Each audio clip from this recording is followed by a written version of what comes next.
For more than 70 years, the American dollar has reigned supreme as the world's reserve currency. As somebody who's been traveling the globe actively for decades, this fact used to be plainly evident, as just about everywhere I went, you could buy things in dollars just as easily as in local currency.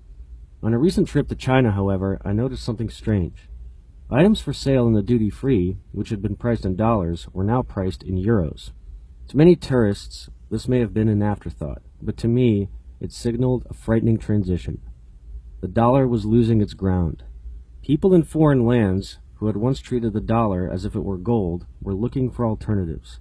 And the reason pointed to a truth that all of us, you and me included, are soon going to have to live with every day. You see, there was a time when the American dollar was backed by something, gold. It meant, in plain terms, that you could, if you really wanted, enter an exchange center and actually redeem your dollars for the same precious metal which has symbolized wealth for more than 5,000 years. Gold, the universal mechanism for storing and transferring wealth, was what every dollar in your pocket represented. In the early 1970s, however, all of that ended when President Nixon decided to suspend the dynamic indefinitely.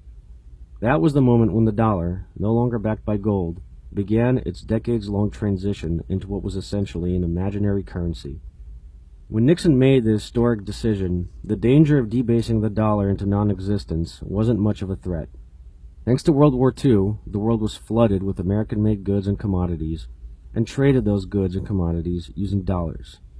Even when the U.S. wasn't directly involved in a transaction, that transaction had to be executed using our currency, because there simply was no alternative. Like I said, for decades after Nixon's controversial decision, the dollar maintained its status. If Russia and Saudi Arabia wanted to trade oil, for example, they would use dollars. If China and Japan wanted to trade automobiles, same deal. Everything worked out just fine until the recession of 2008, when the federal government decided to take matters into its own hands to stimulate the economy. It started printing dollars, over $80 billion per month, in order to pay off its own debts and indirectly pump the stock market. As the issuer of the world's reserve currency, the Federal Reserve, which was controlled by our government, had the unique ability to do just that: keep printing money, keep the economy rolling, prevent disaster. The problem is you can't keep doing that forever. What the Fed was doing, in essence, was exactly what the ancient Greeks did when they started mixing tin with gold to increase the number of coins in circulation. Eventually, their trade partners took notice. Their coins lost their buying power, their economy collapsed, their empire collapsed. Flash forward 2,500 years, and the same exact thing was happening to the all-powerful dollar.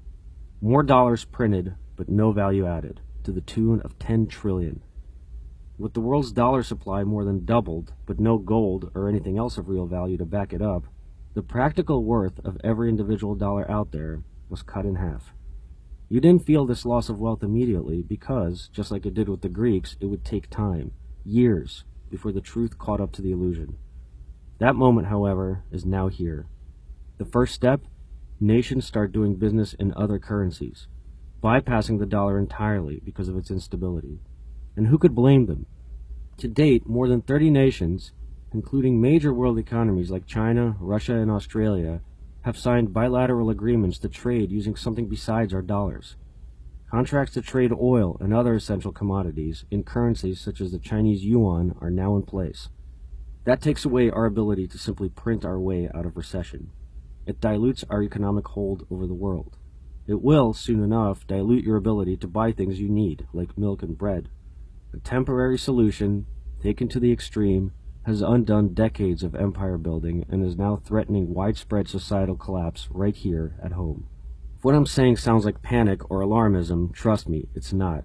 I'm not worried about terrorists, viral pandemics, cyber attacks, or massive land invasions 1/100th as much as I am about this.